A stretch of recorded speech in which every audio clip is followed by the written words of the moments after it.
Hey guys, welcome to another Consult ROI Podcast. I am your host, Camron. We've got Danny Jessop here as well. Hey.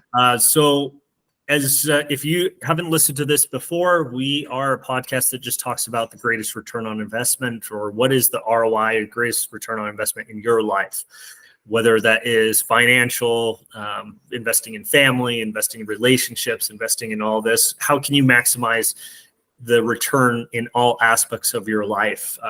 And make the most, because the one time thing that we will not get more of is time. So how do we make the most of it? How do we make the most of everything that we have been given in this life while we have it? And this one is kind of a more controversial topic because either people care too much or too little, it seems. And a lot of the people that care too much in that usually will just post a lot. They don't necessarily care to actually do anything about it. They just like to purge online, which is where you get a lot of things that or people just stop caring and they get annoyed by it. Most people that I know, including myself, used to be annoyed by politics in general. And it wasn't until I realized how much it affects your daily life. Everyone says it doesn't affect your life. But the reality is because people have not cared for so long and for such a lengthy a period of time that we now are in a situation where there's been a number of things that have come out that are not great. Even in different towns, and that there's been, there's actually a mayor that a lot of you probably don't know this because it hasn't really been in the news. But they've pretty much shut down most businesses, forced all businesses to close at midnight, given them a curfew for the namesake of trying to reduce crime rate. And then any properties that have not abided by him, he's been able to go in and seize. And it's basically been a dictatorship over there. But nobody cares or anything, and nobody's going to do anything about it because it's politics and blah, blah, blah. But that's the reality of things like that will continue to happen, and they'll get worse and worse because people that are greedy, people that have no regard for you or are selfish in that. And it's really hard for people to understand that don't necessarily have a selfish bone in their body. They think that a lot of people are good. But when you actually ask them, it's like, well, do you trust your government? Well, no. Okay. Then, like, why would you just ignore it blindly? And they're like, well, what? I can't do anything about it. And that's really what it comes down to, is people ignore it because they feel hopeless. They don't know or understand it. And that's where I really think a lot of people could, and this is really where our education system, in fact, has failed us substantially. Because if our education system had actually done its job, we'd actually know the legal process to be able to vote our council and representatives out. It doesn't happen very often. There was another incident earlier where a lot of the officials were taking bribes from the Chinese government and that to put one of their giant manufacturing plants, which was actually going to destroy a lot of the areas around there. And a lot of the small family-owned businesses, and also put a substantial amount of like pollution and other crap into their local resources and water and stuff that they found valuable, similar to what happened in Florida, where they had like silicone. They were putting like plastic chips, and that Chinese company was literally dumping millions of gallons of like these plastic pellets that were killing off the wildlife all in that area. So there's a lot of stuff like that a lot of people are just unaware of because they've detached themselves so much from politics. And because of that, people continue to get away with it. And that's where saying, and this is where I've had to start and be comfortable with people not liking me because I put my foot down and I'll actually make calls or do what I need to, or what I can, or with what's within my power. And a lot of the time, what's within my power is to inform you guys, and you guys all speak up. If it outrages you, then speak up. Like, that's really what it does, because the squeaky wheel gets the grease. And right now, the squeaky wheel is the batshit crazy people that shouldn't be making policies for anybody. They don't have anybody's best interest at heart. Definitely not yours or mine or anything else, as you've seen, because all costs have gone through the roof. Everyone says the economy's booming and it's great and everything, but the reality is that's just a lapse in that from 2020. We're still the supply, and that has been there in the shortage, and that because there was such a shortage for so long, that the demand is still there, but it doesn't change that it's a hyperinflated bubble. And that's why I challenge all of you guys to really be and focus on trying to be more self-sufficient, more independent, and being willing to speak up and that when things are wrong. And you might not agree with all of my ideology. You might not agree with any of or Danny's ideology either. That's okay. But the goal is to actually understand and think this through, and not just speak up because of the emotional connection, but the fact that it's wrong, and it's the fact that you don't want it to happen to you. It's a very common saying too, that you can't restrict other people's speech that you don't like without restricting your own. So that's also something to take into consideration here, that you need to be aware of. That there's definitely a right and a wrong. And I do believe, I'm a very firm believer, that the government shouldn't have any involvement in our lives, frankly. That their job is to preserve and protect life, liberty, and the pursuit of happiness. And that's it.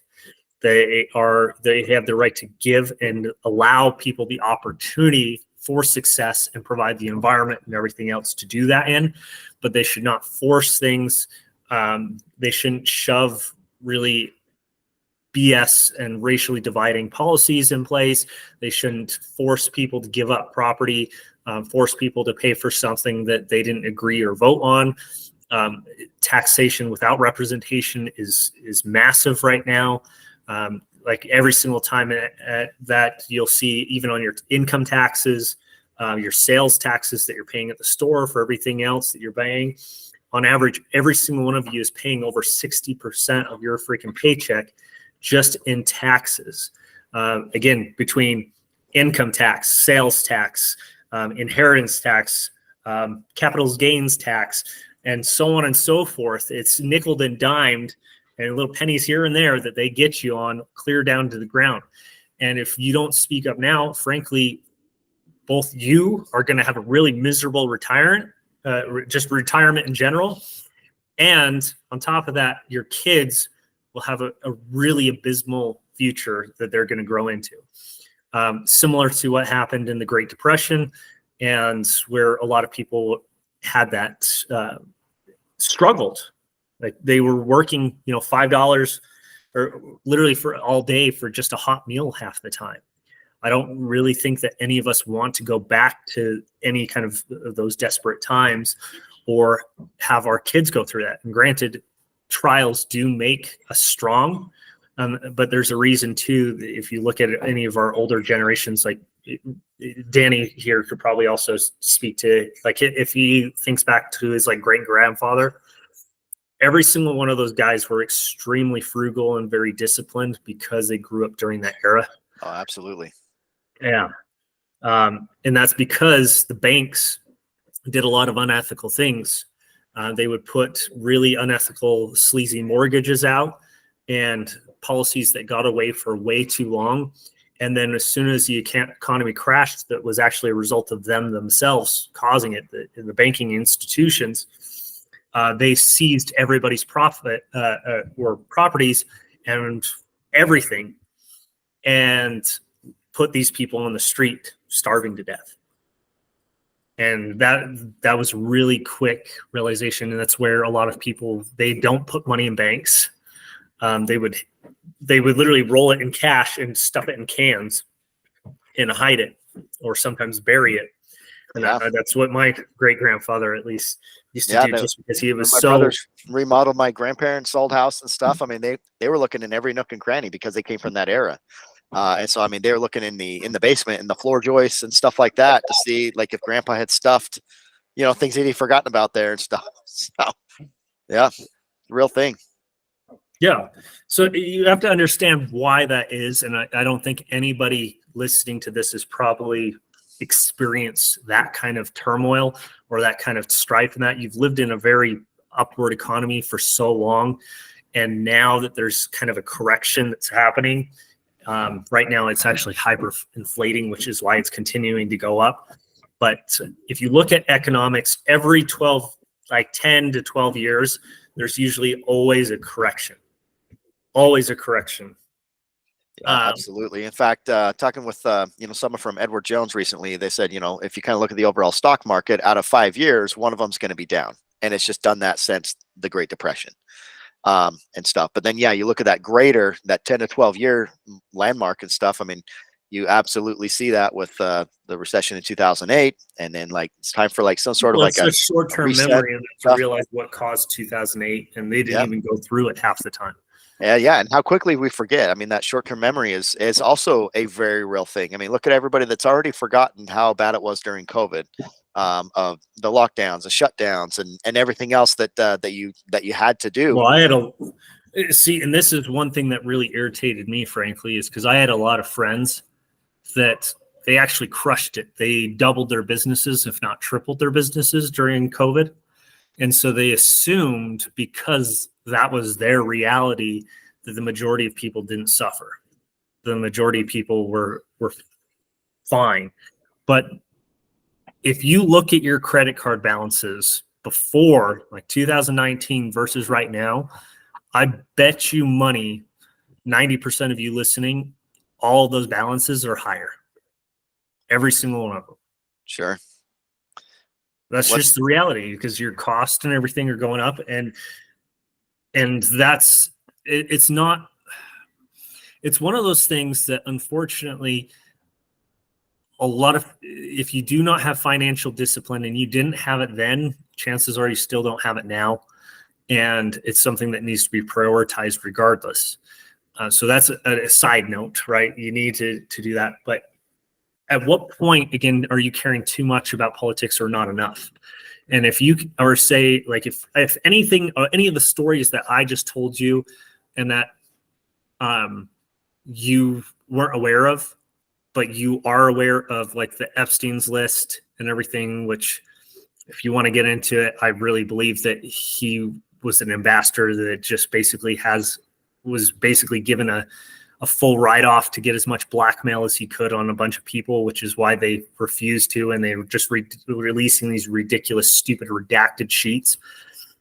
Nothing of that should be redacted. I think that they should release that fully to the public, and that everybody has a right to know, and that if our own politicians have been participating in sleazy, nasty crap like that, because they should not ever be in positions of power, especially if they would do that or take advantage of the innocent or young. That's just end of story of that. I think every single one of those people, but I think and that might be their justification. It's hey, if they release the full list, then magically everybody's going to go batshit, right, and string them up in the streets. But at the end of the day, I think it deserves, and it's the only way that they really have even a slight chance to build trust back with the us. People. Yeah. I mean, it doesn't matter if you support Biden, Trump, anybody. I frankly don't care for either of them. I think that they all have their own baggage. I just think that Trump's selfish interests served our interest more than Biden's does, because Biden's interest, most of his investments and his unethical things that he's done is overseas, whereas most of Trump's and that is here. So of course, even though he was a very confrontational and not very well-liked person in a lot of aspects, it doesn't change that he still did a lot of things that served more of the business owners here locally, that did help, which provided better opportunities at your job and so forth. And again, if you know more about the alien sightings or something at the mall and all this other stuff, then you're worrying about the wrong kind of politics, right? And if you're worried more about the murders that have been happening, or the the other there, I mean, the list goes on and on about how much batshit crap is going on. But you still need to know and be aware of a lot of the unethical actions that our government has been taking, because those actions, if going unchecked and unregulated and uncontested, is going to end up substantially worse than They'll where continue and they'll become commonplace. yeah. And I get it. A lot of you too. You think that, for example, I know a lot of people that think that we don't need guns nowadays. That hunting days are gone, and that even self-defense and that it's ridiculous, and we have no chance either way of being able to use those to keep government in check or anything else in the first place. But the reality is again, look at what happened in Ukraine. Like, you might not like it or anything else, but there's a reason that they're literally having to hand out their civilians firearms and stuff to defend themselves. And whether or not you believe it or not, it's not going to change. It's just not going to change the fact that it is essential weapon, or like a firearm is the ultimate equalizer in any kind of confrontation whatsoever. And a lot of people don't also realize that if, for example, our government or something used nukes against us, that would cause a substantial revolt to the point that even half the military would go against that. And there's a reason that even farmers with antiquated, powder rifles was able to take on a global power like England and at that time, right? And so there's a lot of aspects there, and I'm trying to obviously not get too far into that. But the reality is, just because you don't necessarily need it right now doesn't mean that you should take it or strip it away from future generations that may actually need it. I'm not even saying that right now things will get bad enough in our society to where we have to stand up and have a full revolution. I don't think we're at that point. I do believe that if we don't work on ourselves and excel and work harder and do these things, though, that we are on a very slippery slope towards that. And I don't think anybody in their right mind that has actually experienced war on any level actually wants that. Because the reality is even during the Revolutionary War, when you had the loyalists, the patriots, and the fence sitters, it was a lot of the times families, and you were basically standing across the field shooting your own brother or family member or father or something because he's choosing to support the other side. And I know every single one of us has friends or family or something that might be on the opposite end of the political spectrum. And just think of that. Would you be comfortable with that? And if you are, then you really need to do a self-evaluation of yourself. Like, check yourself on, there's something messed up there. That if you're comfortable, okay, doing that, as opposed to trying to make peace or whatever else. So that should always be the first priority, is to work on communication and everything else, and understand that the politics that we should care about are the ones that are going to affect everybody, not just you. Right. Not just you and only your views and stuff like that. Right. Like it's our opportunity to have that communication and then kind of seek for understanding. And I know with politics, like, you're not going to be able to change those hearts and minds, like whatever, but to be able to civilly have a discussion and be able to acknowledge, to agree to disagree, but still walk away as respectful humans towards one another. I would call that a win in many instances compared to the polarizing extreme of Well, I think that the seems other like- part of the reason that politics are so polarizing is that nobody's really had to deal with like they think that communist China and that is, or even certain parts of Russia, and that is like this, like it's living in a prison, and this crazy, horrible living environments and everything else. And yes, there is a lot of that, but the reality is what it actually means is your government, for any reason whatsoever, you simply aren't liked, you speak up, say something they don't like, they can end your life. They can throw you in the bottom of a hole and never have you see the light of day ever again. That's the reality. It's not living in this whole hell and that, like if you go to China or anything right now, you could fly to Beijing or any of those. And for the most part, most people are fine. Like they're living their lives and everything else, but they can't speak out. They can't do their own things. They're very limited, and all business and that is heavily controlled by the government. It's highly regulated, and that, which is also why certain things are restricted. That's why even certain security cameras from China are not allowed to be put into any government buildings, because it's a conflict of national security. Long story short, if you want to know more about that, you can look it up. I'm not getting into that right now, even though I'm a security guy. But there's a lot of things here that you need to understand, and we already are having our own laws and that weaponized against us, and that where, like literally right now, regardless of how clean you think you are and regardless of how little you think you have to hide, our government has already made enough laws and enough unethical things to where they could find you guilty of something. That's the whole reason that even a cop in that will, like you'll catch cops all the time on webcam, and that it's just being like, hey, well, if I don't have anything on this guy right now or any probable cause, and that I'm just going to follow him around until I get it.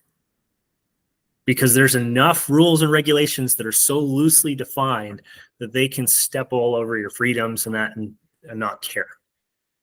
And the only way to stop that and counteract it is by speaking up and saying, hey, this isn't constitutional. This isn't right. This isn't okay. This strips the rights and of all these other people, and it gives a very unethical overstep and oversight into these other people. And that's, I don't know really how to make it more clear than that it's not enough also just to speak out. It is, you need to be able to actually take action, whether that is calling, whether that is actually taking the time to vote, because most people don't even vote anymore. They don't believe in it, and I don't believe that all of our elections are fair either. But when enough people, if we actually had over 80% of people actually vote in this country, as opposed to like right now where only like 30% of our population votes, which is absurd, which is also how they can inflate and tweak numbers and everything else to get unethical BS. And that I'm not just talking about the presidential level, I'm talking about local elections. Yeah, which is interesting. I mean, I've been to several caucus meetings, over the years and stuff, and like from a foundationally Republican or Democrat, like you look at like their caucus like rules and foundations, and it's like this is so kind of like almost heartwarming, patriotic, down to earth, and you're like, what happened right here versus what I see out there? Like there's just like this major gap of this little kumbaya of like, these are good foundational, things that I could abide by. And then it gets beyond that. And it's just, it's just not where it all starts. But People I think don't get involved and they that's a good stop place to caring. be there, And then, right? like, I can't tell you how many politicians I've met too. And when you get higher up, like a senator level and that, they'll get gridlocked. And I literally was flying first class. It was from Texas can't remember if I was going to California, or I think it was California. It was either California or like Seattle. But I was sitting next to a senator, and this was actually right in the middle of 2020. I'm not going to tell you what state he was or his name, obviously, for reasons and that, because I do believe that he was at least decent enough to be honest with me, which is rare alone in politics. Most people have this whole fabricated lawyer response, which I have no respect for whatsoever. But he had just flown down to Texas again during the 2020 to go golfing with a bunch of the other senators and have this meeting to discuss politics, even though he's like, well, I already know for a fact none of our policies or anything else are going to get approved because Republicans in the House, and he was a Democrat. So we disagreed on some different policies just as much as I disagree with some Republicans, just to be clear there.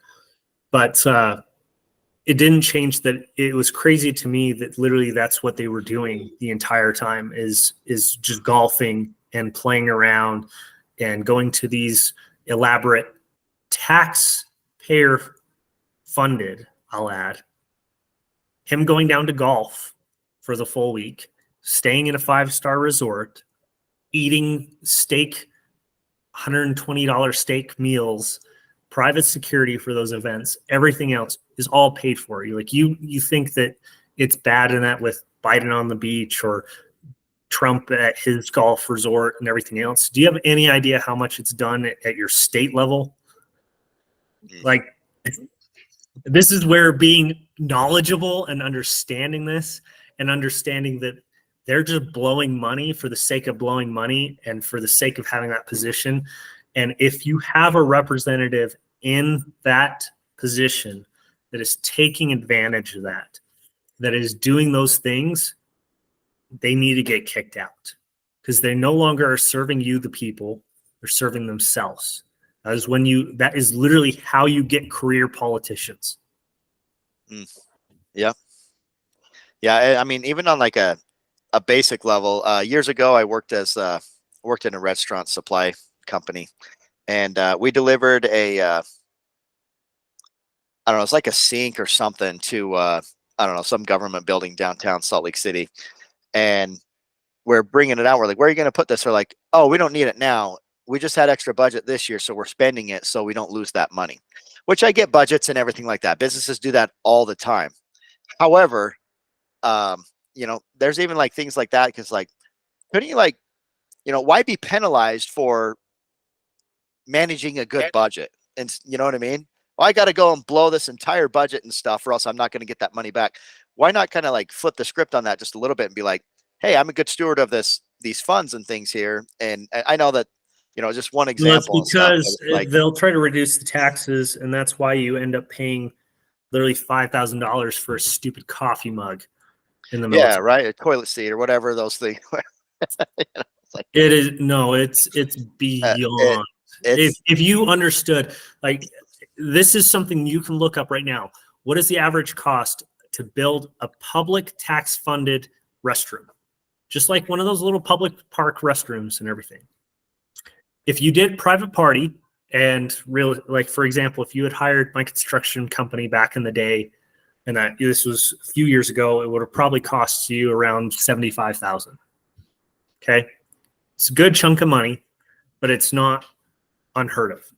And I understand, obviously, anything with government is going to cost a little bit more because they have environmental studies, they have poll surveys, they have all these other steps you have to go through. So it's safe to say that should cost, say even double it, $150,000. Guess how much it costs out of taxpayers' money? Go ahead. Quadruple that, right? Like something. On average, let me double check in that, make sure that I'm not, because it's in the millions. I will tell you that much. That's nuts. I mean, it's just crazy. Even like healthcare.gov, right? Wasn't that like a $4 million website or something that was, you're a lot. That's a lot. So 95. Well, that's a restaurant. Why is it pulling it up to build?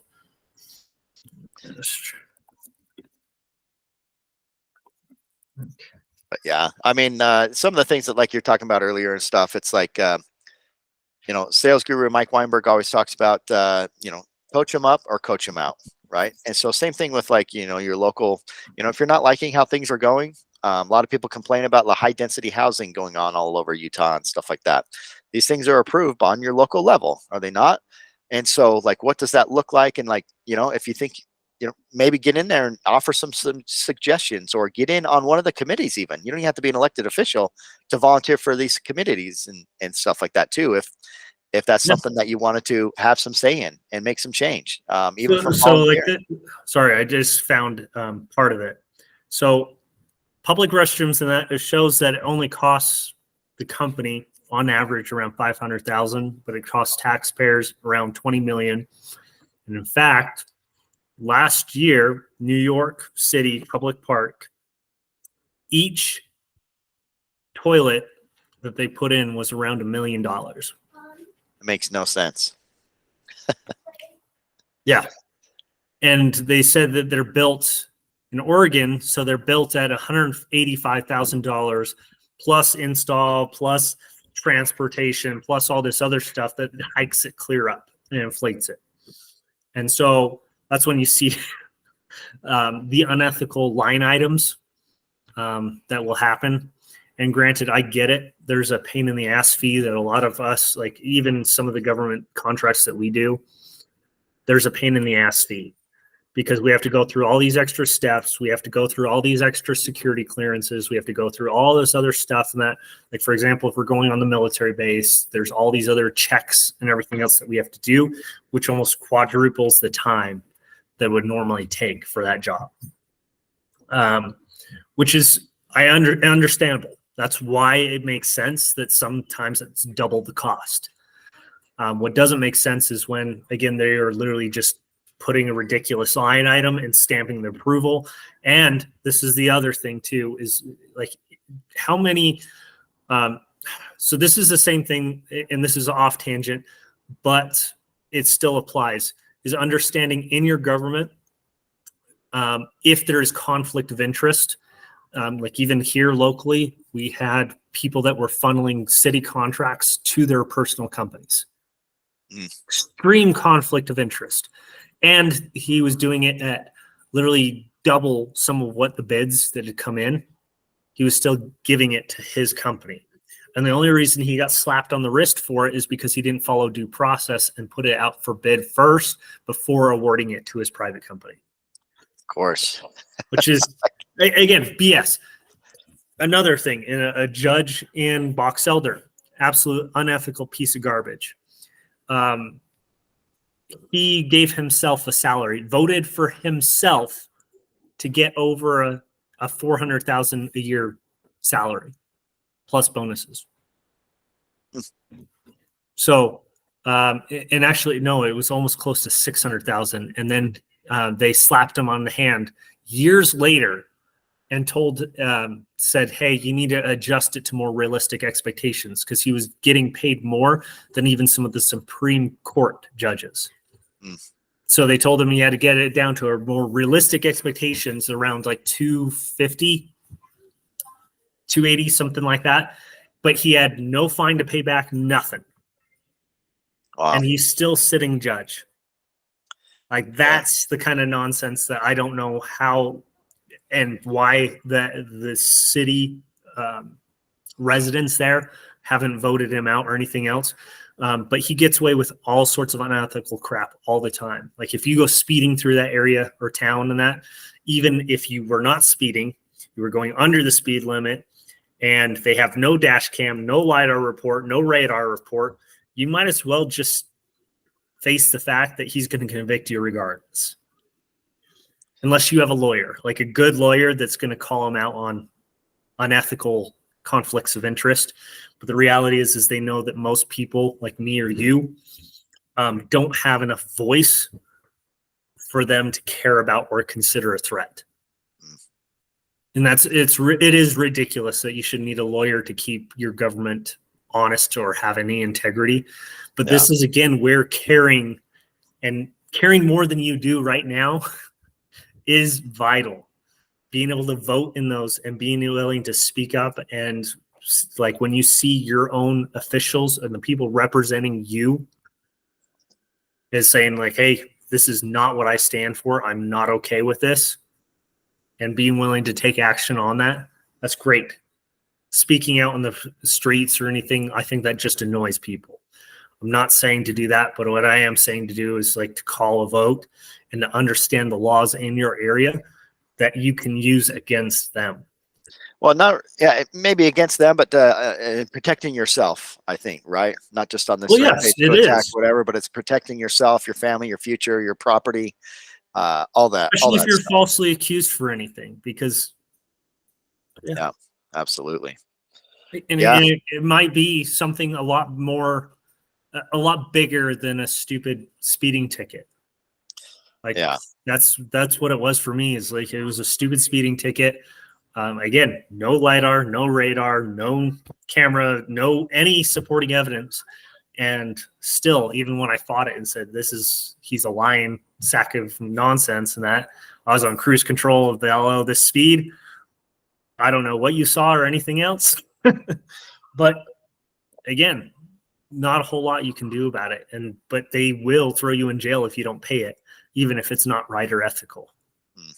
And granted, which is a tough thing, because then you go and pay it, and they're like, well, you paid it, so that means that you agree to whatever this was, right? Like, so it's kind of like they kind of put you in a corner there and give you no well, it's the same thing too, is if so we had an employee that hit another person.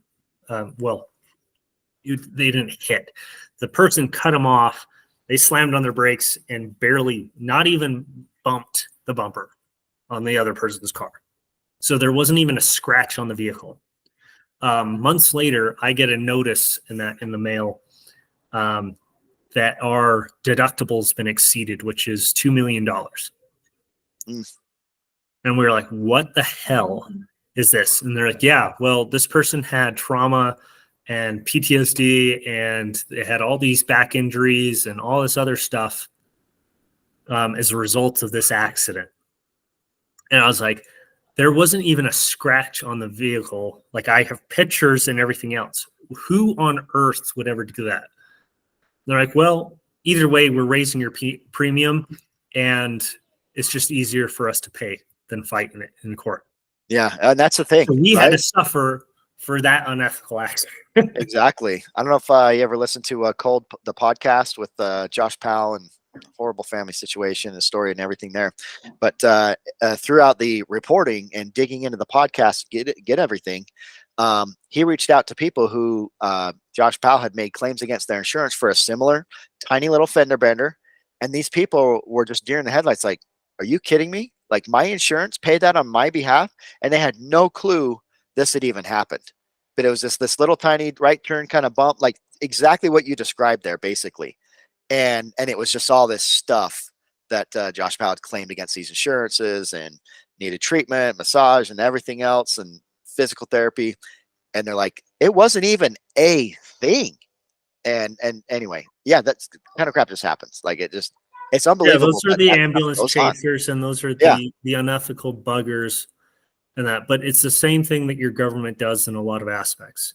And so understanding the laws to protect yourself in those incidences is vital, regardless, and putting a stop to it when it's not okay. Because the fact that it's gone unchecked for so long is why it's continued, and it's become the norm.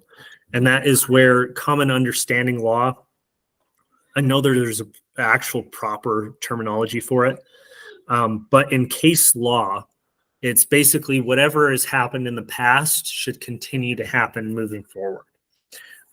So if there's a series of it where they can see, oh, hey, for the past 10 years, everybody has approved these kinds of claims. They've settled these. They've done X, Y, and Z.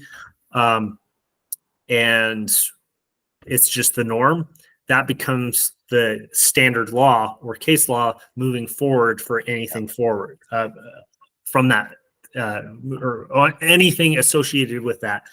Yeah, I mean, And that was that's- eye-opening to me when I took business law class at the University of Utah. It wasn't a matter of right or wrong. The law is not about what's right or wrong in that regard. It's about who sued who and who won. And who won sets the standard, just like you're saying, for what happens moving forward. I can't Regardless tell of you it how being many right. people too that are in the criminal justice system. And again, I get this. There is some good cops. But unlike popular opinion, I believe that a majority of them are not. But it's because of the culture that's in that environment. And granted, when you deal with bad people all day, you get to really see the ugly side of society. So you never get to see people in good. And so they very much get the mentality of that all people are bad, and all people are sleazy, all people are that. And then then snowballs into them overextending their power or getting a superiority complex or the us versus them complex, which is like, that's why you have the brotherhood of police that will lie for each other, cover up things for each other, all sorts of other things on that end. That's common. My dad was even an officer as well. It's a lot more common than you think. But it's the good old boys club. If you're in it, and it's always them versus the public, because they do anything wrong and the public condemns it. Not that, and granted, there is sometimes where it's unfair for the officers to get judged because they're human just as much as everybody else. But yes, they are called to a higher calling. But anyways. So I think what I'm taking from this is that don't be the frog that's getting boiled. Go into the lukewarm water, and then all of a sudden, Yes. before you know it, you're being boiled. And then if you see something, say something, take action, but at the same time, like, understand your own laws and rights for your own protection as a foundation. And if there's this is where understanding, and there's a lot of videos on this all the time. And granted, some people don't know the actual laws and they just talk like they do, and then they give really, really bad advice. It's going to get them in trouble with other officers. And this isn't legal advice, I don't, I am not an authorized, legal financial advice or anything. I'm only licensed to drive a car, but I am saying learn the laws in your state, your Sure. specific things, and learn the actual terminology, because it will save your butt. It's the same thing that even though you have nothing to, like, I've had several incidences where I would just put in a recording when I did get pulled over or something like that, just so that I could have proof when there was a lie that was said. It's kind of like locked windows and doors, just trying to keep the honest people honest, right? Like, hopefully you don't even need the recording. Yeah, exactly. Hopefully they don't even need their their body camera. If they see that you're recording, I'm telling you right now, the officer usually will make your day worse. Just being honest with you. They do that because they immediately see you as the enemy at that point. But a lot of cops in that will still they'll still make up stuff or whatever else. And so I will record it and ask them, especially if I know that I didn't get, like, if I got pulled over for speeding, I'm just like, yeah, officer, I'm sorry. I was just coasting down to the speed limit or something. I saw the speed limit changed and that I was obviously still going faster than I should have been. It's my fault. I'll take the blame. And sometimes they'll cut you a break in that because it was my fault at that time. And that's their leniency at that point, right, to do. However, there is other times in that where this was when I was younger and this was when I was like 17. And I seem to piss off a lot of cops. Shocker.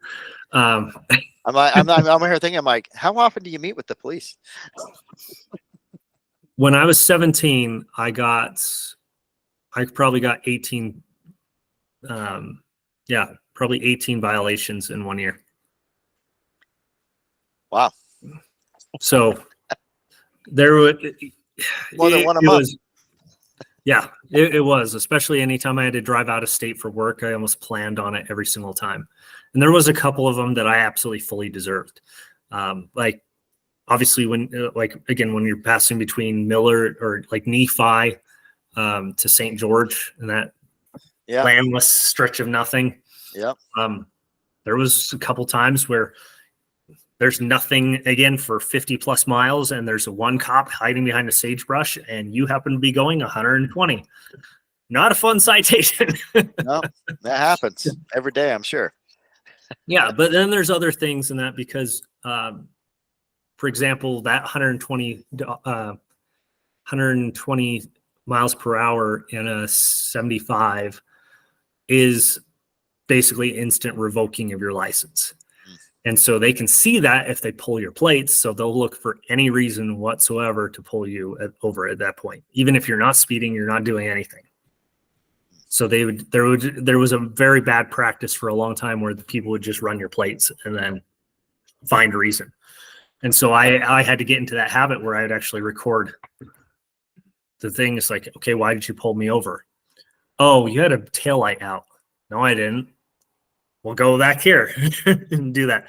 Oh, well, actually, it was because you were speeding. No, I wasn't. I have a dash cam.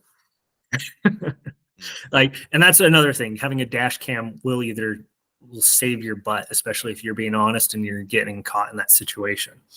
And again, it just keeps the honest people honest, especially if they're just looking for an excuse or something. That I'm again not giving this, and luckily a lot of cops are honest, but I'm just telling you, if you get into that situation, know your laws, know the rights, and check yourself, or always record, because I promise you, when you go to court and if you fight it and it's unethical, him and the prosecutor and the judge are all buddies. They all have their story. They've had that whole time to practice their story. And if you don't have yours, or if you don't have a lawyer to actually break it down and articulate the argument very well, you're done. You might as well just stop wasting your time, pay the fine, and move about your day. And it's the same thing with, again, laws here now, which is the point of this. It's like, know your laws, know the rights and that, and know what you can and can't do to protect yourself as well as everybody around you. So, and if something's not aligning with you, then, get involved. You can absolutely get involved. When there's, again, unethical laws like your insurance taking you for everything and fighting you on that, there is stuff that you can do. I mean, it's just like the attorney commercials, it's like, the best call you can make is to an attorney, to protect you from bad insurance companies. It's like, not all insurance companies are bad, or probably not individuals in all insurance companies are bad, but they've found a way that, that they've had to be able to come and help their customers protect themselves in a way that they probably couldn't otherwise protect themselves. And there's also a lot of bad attorneys, which is also why I'm telling you, learning the law is vital, because I've had attorneys in business law, and even with so I have a law firm on retainer. So if we've ever had to deal with, or any of my employees have even had to deal with an accident or whatever else, they just handle it. And there's occasionally we'll get one that's really, really bad, that does not know the laws, that basically memorized it just enough to pass the bar and completely forgot everything. So this is, again, where understanding the basics is vital for you to understand, and you can vet people a lot better at that point for representation. And in fact, I've had better luck representing ourselves in different. So when we had to sue somebody that messed us over on a bill, and that the lawyer that we had hired had almost messed up quite a few things, because they didn't really understand the due process and the system for whatever reason. I don't know how, because it seems really basic and rudimentary to me. And according to a lot of lawyers I've talked to since, and that, there's like, yeah, they should have known that. But it doesn't change that I ended up representing myself in that, and I won. Granted, if I knew more than that, then it probably would have panned out better, because this is another thing in legal and that. So say for instance, somebody owes you 20 grand. You sue them and that to try to get that because you've put all this money. They've been profiting off of it. They've been fine with the work in that because obviously they're using it and blah, blah, blah. So there's no issues with workmanship, no issue with that. They just outright just decided to stiff you. Well, first of all, this is where I learned to get deposits. And secondly, even if you get judgment against that person and go through the 8-month plus court deals and the filing fees and everything else, it's still no guarantee that they're going to pay. That's where you have to learn how to do mechanical liens and all this other stuff and everything to do that. And also what piercing the corporate veil is.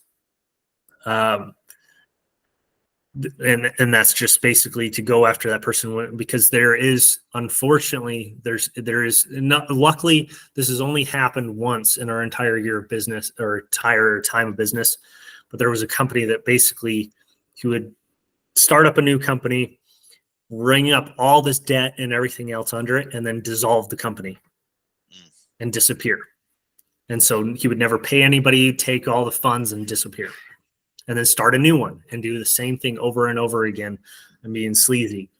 So that's where having to go after him personally is vital in that instance, because if I go after the company itself and that's the only thing listed on it, I have no case because all they do is dissolve the company and I have nothing to show for it.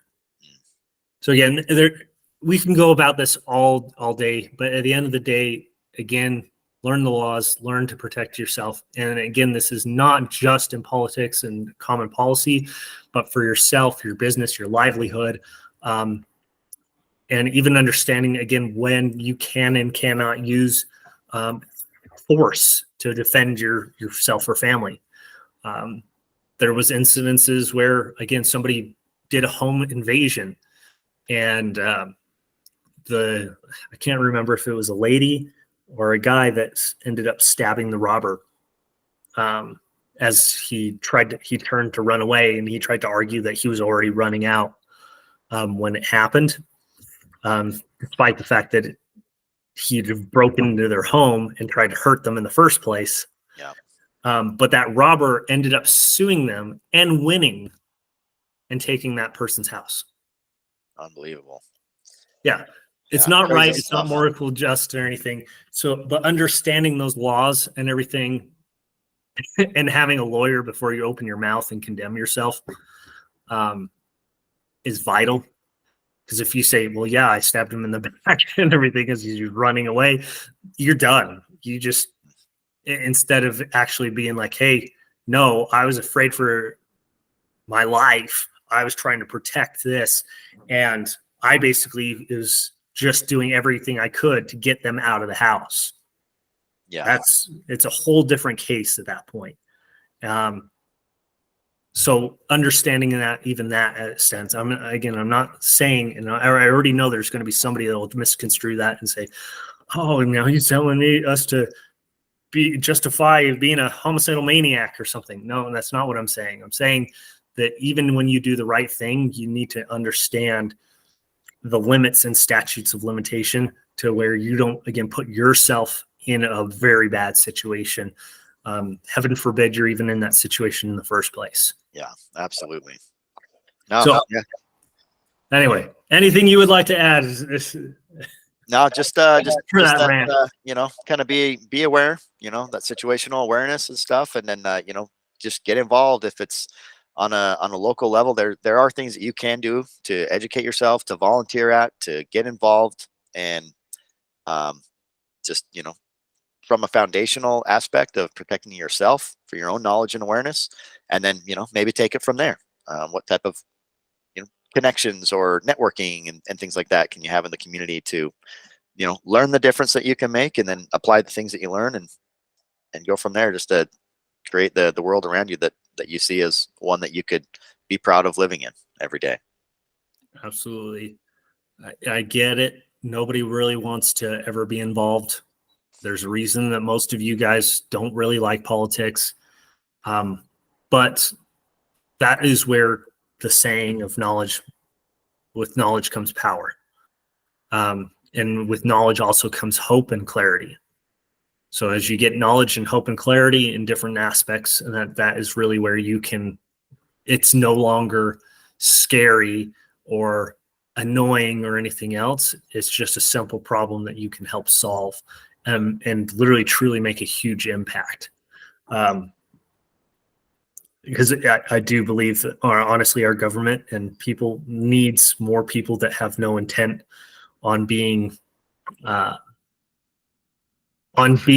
career politicians. They want to serve the people and that, solve the problems, and then get out and move on with their life, right? And that's what our government used to be. It's not anymore. It's grown way too big and too fast in that. And that's why I personally believe that it just needs to be limited and go back to its root function of just protecting life, liberty, pursuit of happiness, and everything else get their nose out of. Yep. Yeah. But unpopular opinion for every politician that's going to be listening to this. I don't know, the 3-letter agencies are going to be like, oh, he's on, we're going to add him on 6 other lists here. All right, guys. Well, again, I apologize for the length of that rant and that, but it is important. If you got value, if you saw anything that you learned from that you could improve on, even if you don't agree at all with anything that's being said here, by all means, let us know. Put in the comments and that what you think would be the best course of action in your own political involvement, whatever that may be, as little or as much as it is. And we will catch you guys on the next podcast. Peace.